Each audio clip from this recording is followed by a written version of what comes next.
ကိုင်းပြည်သက်များအားလုံးပဲမင်္ဂလာပါခင်ဗျာမင်္ဂလာပါမင်္ဂလာပါခင်ဗျာဟုတ်ကဲ့ပါအဲ့တော့ကျွန်တော်တို့ဒီနေ့က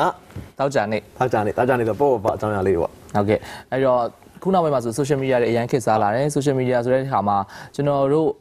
့လူကြီးပိုင်းတွေပေါ့နော်အရင်တော့သုံးခဲ့တာကြတော့Gmail အရှိမှာ Gtalk အရှိမှာရှိတယ်လို့ပြောတယ်ဒါပေမဲ့အဲ့ချိန်တော့လည်းကွာ GN chat တို့ပါတော့ဟို ID ဘာအဲ့လောက်မသိဘူးဒီ tag ပိုင်းလည်းမသိဘူးဆိုတော့အဲ့လောက်မသိခဲ့ဘူးဒါပေမဲ့ Gtalk မှာစပြီးသုံးမှုတယ်နောက်ပိုင်းမှာကျတော့ Facebook ဆိုပြီးတော့စဝင်လာပြီးတော့နိုင်ငံရဲ့ခြားမှာအရန်ခေတ်စားနေချိန်မှာပဲဒီမှာလည်းအရန်ခေတ်စားလာတယ်အခုတည်းကတော့သူတို့နိုင်ငံမှာကျတော့ Twitter တို့ Instagram တို့ပို့ပြီးတော့ပြောင်းသုံးပြီးပို့ကြိုက်နေကြပြီမဲ့ကျွန်တော်မြန်မာနိုင်ငံမှာတော့ Facebook မှာ Facebook like comment မှာ comment ဖြစ်နေကြတော့မယ်ပေါ့နော်ကိုယ်တိုင်လည်းဒီထဲမှာပါဝင်နေတယ်ပြီးတော့လူငယ်တယောက်အနေနဲ့လည်းပါဝင်တယ်လို့မျိုးပေါ့နော်ကိုလုံနေတဲ့အလုပ်လေးတွေသိအောင်လဲဒီကနေတစ်ဆင့်ပြောနေကြတာပေါ့အဲ့တော့ကျွန်တော်တို့ကဒီနေ့ကျွန်တော်တို့စီမှာဆော့ဆော့ပြောတိတ်ခင်မစားတဲ့ Instagram သုံးတဲ့လူတွေသုံးနေပါတယ်အများကြီးပဲရှိတယ်ဒါပေမဲ့ Facebook လောက်တော့ဘလို့မှမတွင်ကျဲသေးဘူးဟုတ်ကဲ့သူကကြတော့ Facebook အသေးစားလေးလို့ပြောလို့ရတယ်ပြီးတော့အခုဆိုရင်လည်းဒါ Facebook ကပဲပိုင်တာပေါ့သူကကြတော့လွယ်လွယ်ကူကူဓာတ်ပုံတွေတင်လို့ရတယ်ပြီးတော့တယောက်နဲ့တယောက်ဘယ်ရောက်နေလဲဒါလေး share လို့ရတယ်ပေါ့ဟုတ်တယ်အဲ့တော့တခိုင်းစီပါတယ်ကျွန်တော်တို့ကဒီနေ့ Instagram ဘယ်လိုမျိုးစပြီးတော့အသုံးပြုလို့ရလဲဆိုတာလေးမျှဝေမှာပါဟုတ်အဲ့တော့မှပို့ပြီးတော့အလုပ်ရှုပ်အောင်တော့မဟုတ်ဘူးပေါ့နော်အခုတော့မှ Facebook သုံးတာနဲ့တော်တော်လေးအချိန်ကုန်နေကြပြီဆိုမှဒီမှာကျတော့ဓာတ်ပုံပဲတင်လို့ရတာများတယ်ဘယ်လိုပုံစံမျိုးလဲဆိုတော့ဟိုရင်တော့ဆိုလို့ရှိရင်တော့ဒီ Facebook ဆိုတာကလည်းကိုယ့်ရဲ့တငယ်ချင်းချင်းပဲတုံးလို့ရအောင်လုပ်ထားပေးတာချင်းဆက်သွယ်ဖို့ရအောင်ပြီးတော့ဟိုငငယ်တော့အကြောင်းတော့တငယ်ချင်းတွေပြန်တွေ့လို့ရအောင်ဆိုပြီးတော့ချိတ်ဆက်ပေးခဲ့တာတကယ်တမ်းစလုပ်ခဲ့ဟို idea ကလည်း Mark Zuckerberg ကသူ့ရဲ့ဒီ Harvard တက္ကသိုလ်မှာအချင်းချင်းဆက်သွယ်ဖို့လုပ်ခဲ့ပေးတာပဲအဲအကြောင်းအဲ့ဒါဆိုလို့ရှိရင် friends limit တွေဘာမှမရှိသေးဘူးဒါပေမဲ့အခုနောက်ပိုင်းမှာကျတော့ဒီဟာနဲ့ပတ်သက်ပြီးတော့ဟိုစီးပွားရေးလုပ်ငန်းရှင်တွေကလည်းမြင်လာကြတယ်ကြော်ညာတွေကလည်းဒီကနေတစ်ဆင့်ကြော်ညာလို့ရှိရင်ပို့ပြီးအောင်မြင်မှုရရှိတယ်သူတွေကြားပြန့်တဲ့နေစားသိလာတဲ့အတွက်သူတို့တွေကဒီပေါ်မှာဘယ်လိုပြောမလဲတလွဲသုံးတာမဟုတ်ဘူးပေါ့နော်ဒါပေမဲ့ Facebook ကိုအသုံးချတာပေါ့ take advantage လုပ်တာအဲ့ဒီမှာအကုန်လုံးကဒီ Facebook နဲ့ပတ်သက်ပြီးတော့ဟိုဖောင်းပွားလာ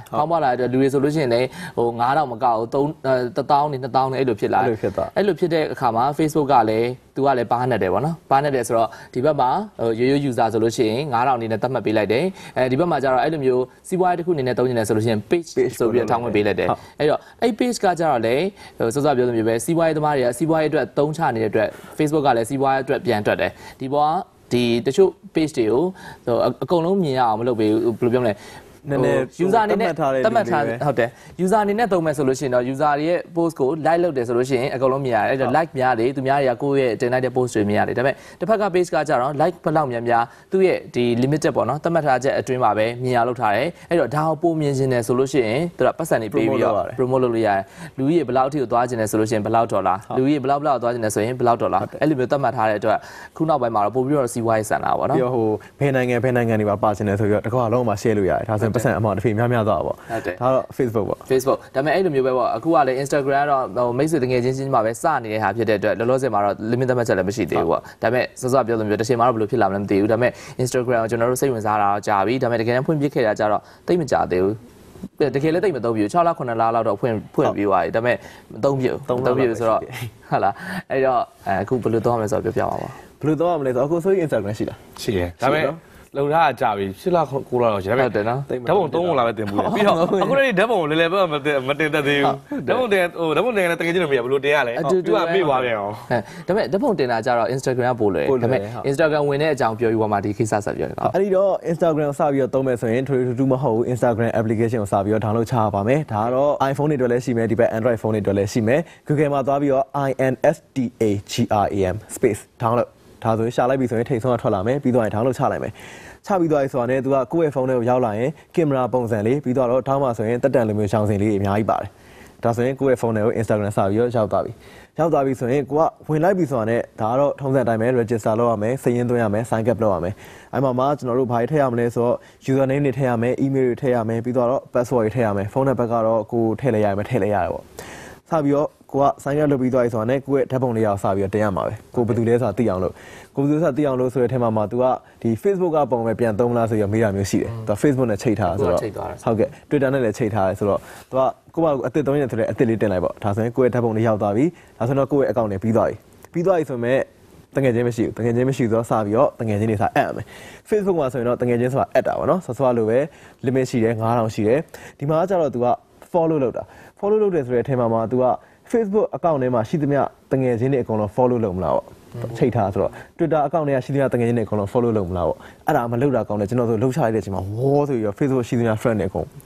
follow ဖြစ်သွားတဲ့အချိန်မှာ like မကြည့်နိုင်တော့ဖြစ်သွားတယ် like မကြည့်နိုင်တော့ပြီးတော့နောက်တစ်ခုရှိတာကြာ Instagram မှာဆို follow လုပ်သမျှလူတွေဟာအကုန်လုံးကအရန်ပေါ်တယ်နော်ဟုတ်တယ်သူကြောင်ညာတွေဘာတွေကတော့တိတ်မပေါ်တတ်သေးဘူးအဲ့တော့လူတကယ်ချင်းတွေဓာတ်ပုံတင်နေဆိုရင်တော့သူကအကုန်လုံးတက်တယ်အကုန်လုံးတက်ပြီးပေါ်တာ Facebook လိုမျိုး limit မလုပ်ထားတော့အဲ့တော့ကိုက add ထားပြီဆိုရင်တော့ကို follow လုပ်ထားပြီဆိုရင်ဒီတကယ်ချင်းတွေဟာတွေအကုန်လုံးကတော့ကိုယ့်ရဲ့ home မှာအများကြီးတက်နေမှာပဲပြီးတော့သူက follow လုပ်တယ်ဆိုတဲ့အထက်မှာအရန်လွယ်တာကသူ့ရဲ့ wall တွေကိုဝင်ပြီးလုပ်နေကြမလို့ဒီလူတယောက်တွေ့ပြီဆိုတော့သူကဘေးမှာ follow လုပ်မလားဆိုတဲ့ pattern လေးရှိတယ်အဲ့လေးနှိပ်လိုက်ပြီဆိုတော့သူ follow ဖြစ်သွားပြီပြီးတော့သူကကို accept လုပ်ပေးကြလည်းမလို့ကိုက follow ဖြစ်သွားပြီသူတင်သမျှဟာတွေကိုကမြင်ရတော့မယ်ဒါအရန်လွယ်တယ်အဲ့အထဲမှာပြီးတော့နောက်ထပ်တစ်ခုကကြတော့သူကဒီ Facebook မှာလည်းရှိရသူကပို့ပြီးတော့လွယ်တာကဓာတ်ပုံတုံးစပြီးတင်ပြီးဆိုတော့သူကမေးတယ် share လုပ်မလားပြီးတော့ direct လုပ်မလားဆိုတဲ့ဟာမျိုး share လုပ်တယ်ဆိုတာကကြတော့ရှိသမျှကို follow လုပ်ထားတဲ့လူတွေအကုန်လုံးကကိုယ့်ရဲ့ဓာတ်ပုံမြင်ရတယ် public တင်လိုက်တဲ့သဘောပေါ့ဒါရိုက်ကြတော့သူကဘယ်လိုလဲဆိုတော့ကိုမြင်စေချင်တဲ့သူပဲရွေးပြီးတော့နာမည်လေးထည့်သွားလို့ရတယ်ကိုမမြင်ချင်တဲ့လူတွေဆိုရင်ကိုတက်ပုံတော့မမြင်ဘူးကိုမြင်စေချင်တဲ့လူ group တွေတေးလေးပဲမြင်ရတယ်ပေါ့သူက private ပို့ပြီးတော့ကြာဒါကြောင့်နောက်ထပ်တစ်ခုကကျွန်တော်တို့ရေဘူးရပို့ကြတဲ့အောက်က tab လေးနဲ့မိတ်ဆက်ပေးကြပါမယ် application ဖွင့်လိုက်ပြီဆိုရင်အောက်မှာကျွန်တော်တို့1 2 3 4 5 tab လေး5ခုရှိတယ် tab လေး5ခုမှာ Facebook မှာဆိုရင်ရှေ့ဆုံးမှာ new feed ဆိုပြီးတော့ရှိတယ်ပြီးတော့ဒုတိယနေရာမှာကိုယ်တငယ်ချင်းတွေ add ထားလားဆိုတဲ့ဟာမျိုးကြည့်လို့ရတယ် friend ရှိတယ်အလဲနောက်ထပ်တစ်ခုက notification ကြောင့်ကိုယ်ဘယ်သူ like လုပ်သွားလဲဘယ်သူ comment ပေးသွားလဲဘာဖြစ်နေလဲဆိုတဲ့ဟာအစွန်ဆုံးဟာကြောင့်ကိုယ့်ရဲ့ profile ပေါ့ဒါ Facebook မှာဆိုရင်ဒီလိုမျိုး Instagram မှာလည်းအဲ့တိုင်းပဲအစွန်ဆုံးမှာအိမ်ပုံစံလေးရှိတယ် तू ကအိမ်ပုံစံလေးကဘာလဲဆိုတော့အဲ့ဒါလေးကိုနှိပ်လိုက်ပြီဆိုရင် Facebook နဲ့အတူတူပဲကို follow လုပ်ထားတဲ့တငယ်ချင်းတွေဘာတင်အဲ့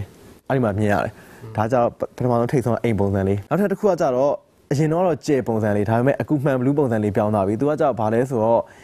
Instagram မှာလက်တလုံးမှာရေပန်းစားနေတဲ့နာမည်ကြီးနေတဲ့ဟာတွေကိုမြင်ရတာFacebook လိုမျိုးမဟုတ်တော့ဘူးသူကကြတော့တကဘာလုံးမှာလူတွေရဲ့ like အရန်များနေတဲ့ဟာတွေ comment အရန်များနေတဲ့ဟာတွေစိတ်ဝင်စားခံနေရတဲ့ဟာတွေတကဘာလုံးကဟာတွေဆိုအဲ့မှာသွားကြည့်လို့ရတယ်အားကြောင့်ဒီမှာကျွန်တော်နဲ့မဆိုင်မဲနဲ့အပေါ်မှာ explore ကောင်းစင်နဲ့ပြီးတော့ကို like လုပ်ထားတဲ့လူတွေဟာမဟုတ်ဘူးတခြားဟာတွေဒါပေမဲ့အဲ့ရနေကိုသိချင်တဲ့ဟာရှာချင်တယ်ဆိုလို့ရှိရင်လည်း search user and hashtag ဆိုရေးရအဲ့မှာဆိုလို့ကျွန်တော်က hashtag ဆိုပြီးတော့အခုနောက်ဆုံးခေတ်စားနေတာကြတော့ Gotham City series ပေါ့ဟိုBatman ကြောင့်ရိုက်ထားတာအဲ့ဒါ #Gotham ဆိုလို့ရှိရင်သူကသူရှာနေနဲ့ Gotham နဲ့ဆိုင်နေအကုန်လုံးပေါ်လာတယ် post ဘလောက်ဆိုတာပေါ်လာတယ်ညမိုက်လေရှာလိုက်တယ်အဲ့ဒါဒီအားကျတော့search button နဲ့လည်းတူတယ်ဒါပေမဲ့ search ကိုကဘာရှာကောင်းမှမသိဘူးဆိုလို့ရှိရင်တော့ဒီစောစောပြောတဲ့ကမ္ဘာလုံးမှာခစ်စားနေတဲ့အကြောင်းတွေပေါ်တာပေါ့โอเคပါဒါကဒုတိယ tab ကျွန်တော်အလျားဟာလေးကိုတစ်ချက်ကြော်လိုက်မယ်ညာဘက်ဟာလေးကကြာအသေးပုံလေးပြီးတော့စကားပြောနေတဲ့ပုံစံလေးနဲ့သူကကြတော့ Facebook မှာဆိုရင် notification နဲ့တူတယ်ကိုယ့်ရဲ့ tab ပုံကိုဘယ်သူတွေ like လုပ်သွားလဲကိုယ့်ကိုဘယ်သူတွေ follow လုပ်သွားလဲပြီးတော့ကိုယ့်ကိုဘယ်သူတွေ comment ပေးသွားလဲဆိုတော့အဲ့ဒီမှာမြင်ရတယ်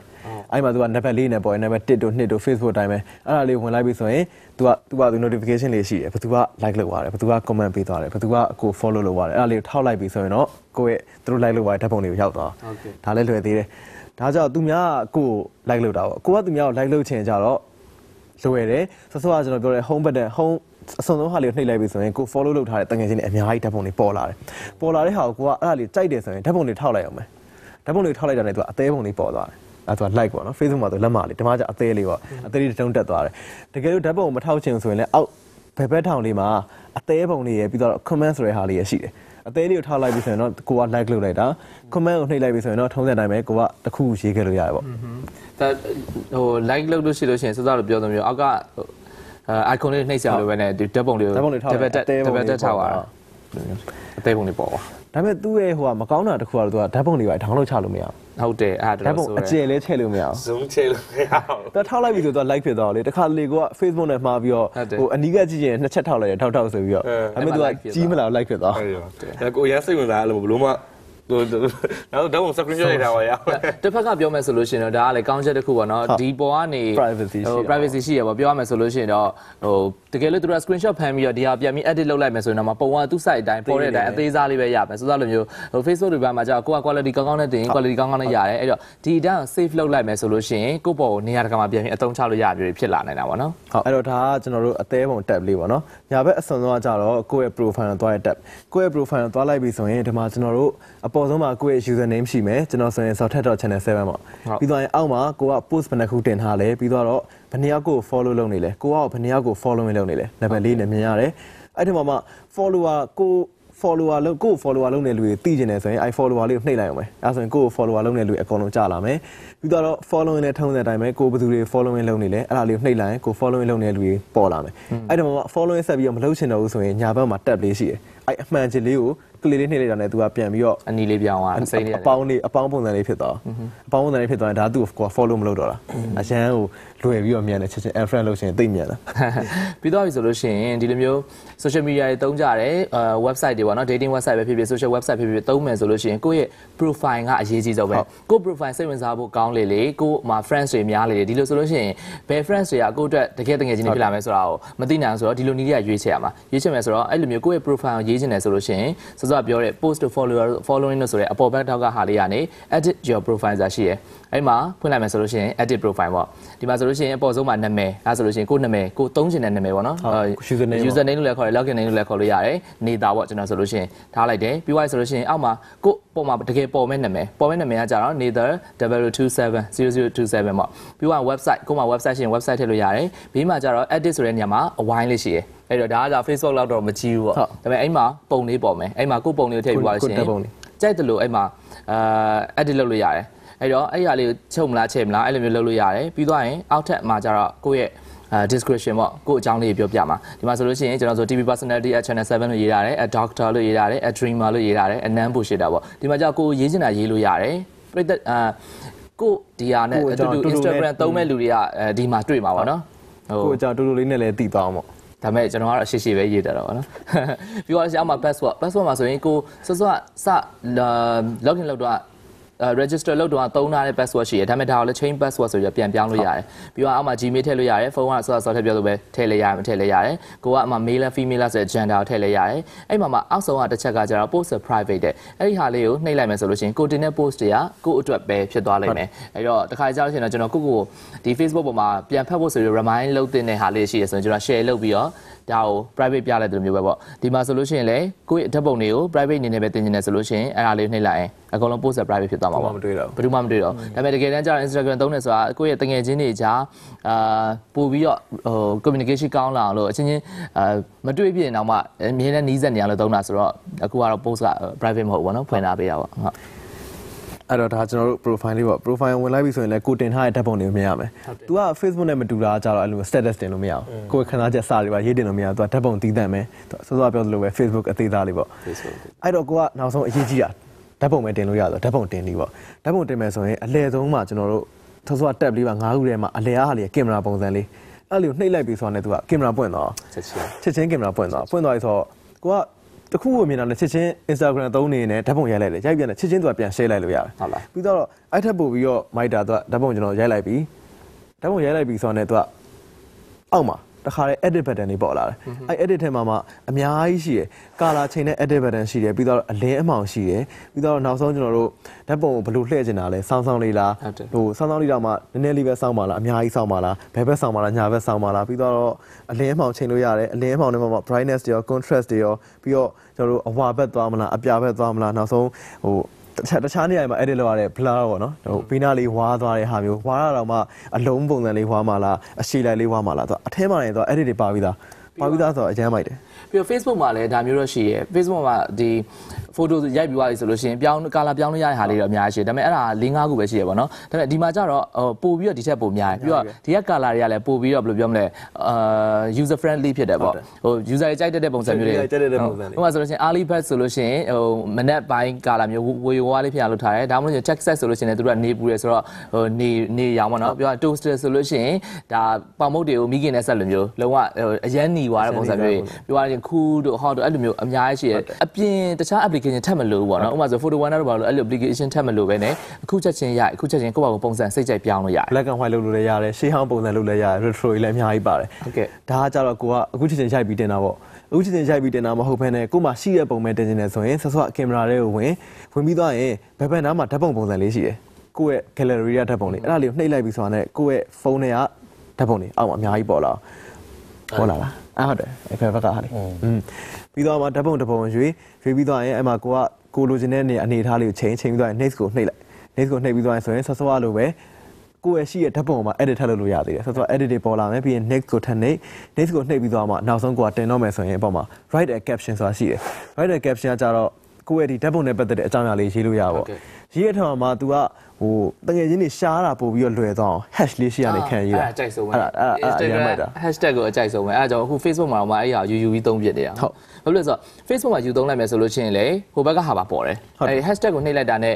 ဒီနာမည်နဲ့သုံးခဲ့သမျှဥပမာဆိုလို့ရှိရင်ဟိုကျွန်တော် TV personality လို့အမြဲသုံးတတ်တယ်အဲ့တော့ဒီဟာ #TV personality ဘေးမှာ hashtag နေသားလို့ရေးလိုက်တာနဲ့ဒီ TV personality နှိပ်လို့ရှိရင်ကိုမမဟုတ်ဘူးကိုနိုင်ငံမှာရှိတဲ့ဒီ TV personality ဆိုရဲနာမည်ကိုသုံးတဲ့လူတွေရောတခြားနိုင်ငံလူတွေပါအကုန်လုံးပေါ်လာမှာအဲ့တော့ကိုအနေနဲ့ good morning ဆိုပြီးတော့ hashtag ရေးလိုက်မယ်ဆိုရင် good morning နဲ့ဆိုင်တဲ့ဟာတွေအကုန်လုံးကဒီ Instagram မှာရှိသမျှအကုန်တွေအကုန်ပေါ်လာမှာဖြစ်တဲ့အတွက်ဘယ်လိုပြောမလဲပို့ပြီးတော့နီးစက်ခံစားရတယ်ဗောနော်အကုန်လုံးဟိုဥမာဟိုပျော်ရှင်နေတဲ့ပုံလေးချခြင်း #happy ဆိုပြီးကွာရှာလိုက်ပြီဆိုရင်အကုန်လုံးကပျော်နေတဲ့ပုံလေးပဲတက်လာလို့မျိုးပေါ့ဟုတ်တယ်အဲ့လိုမျိုးလုပ်လို့ရတယ်တင်းရှာရတယ်လူတွေဒါပေမဲ့ကိုကဟိုတီးတန့်လေးကိုဟာကိုပဲတွေးသိချင်တယ်ဆိုရင်တော့သူများနဲ့မတူလို့ရှိပေါ့ဥမာဟိုကိုနာမည်နဲ့တစ်ခုခုနဲ့ဥမာကျွန်တော်ဆိုရင် ZI4E လို့ရေးလိုက်တယ်ဒါဆိုရင် #ZI4E ဆိုရင်ကျွန်တော်တယောက်ပဲရှိတယ်တစ်ကမ္ဘာလုံးမှာအဲ့တော့နှိပ်လိုက်ပြီဆိုရင်ရှိသမျှကျွန်တော် post တွေပဲပေါ်လာအဲ့လိုမျိုးကိုယ့်ဘာကို unique ဖြစ်အောင်လုပ်ထားလို့ရပါပေါ့အဲ့မှာကိုက hashtag မခံချင်လဲကိုဒီဓာတ်ပုံတွေကဘာမှဆိုပြီးတော့ရေး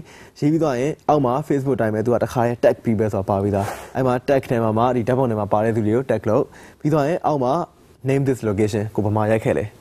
ဘယ်နေရာမှာရိုက်ခဲ့လဲဒါလေးကိုဘာလုပ်လို့ရတယ်အမှတ်တရလည်းဖြစ်တယ်အဲ့ဒါလေးမကသေးဘူးအောက်မှာသူကတစ်ခါရဲဘယ်နေရာမှာထပ် share မလဲဆိုတာပါသေးတယ်ဒီအခုကိုတင်မဲ့ဓာတ်ပုံကိုရိုက်လိုက်တဲ့ဓာတ်ပုံကို Instagram နဲ့မကောက်ဘူး Facebook မှာ share မလား Twitter မှာ share မလားပြီးတော့တခြားကျွန်တော်တို့တခြား website တွေရှိသေးတယ်အဲ့နေရာမှာ share မလားဆိုပြီးပေါ်လာသေးတယ်အရန်စင်ပြေအဲ့ဒီဟာကြာလေနော်အဲ့ဒီမှာအပေါ်မှာဆိုရင်ကျွန်တော်တို့ share တူရဲ့အောက်မှာ followers နဲ့ direct ဆိုတာရှိသေးတယ် followers ကကြာတော့ကျွန်တော်ဆော့ပြောခဲ့သလိုပဲရှိသမျှကို follow လုပ်ထားတဲ့လူတွေအကုန်လုံးစီမှာကိုယ့်ရဲ့ဓာတ်ပုံကပေါ်တယ်ဒါပေမဲ့ကိုအဲ့လိုမပေါ်စေချင်ဆိုရင်ညာဘက်မှာ direct ဆိုတာလေးရှိတယ် direct ကိုနှိပ်လိုက်ပြီဆိုရင်အောက်မှာကိုကဘယ်သူတွေကိုမြင်နေခြင်းလဲဆိုတော့တစ်ခါရွေးလို့ရတယ်နာမည်တွေနဲ့အဲ့မှာသူက suggested ဆိုပြီးတော့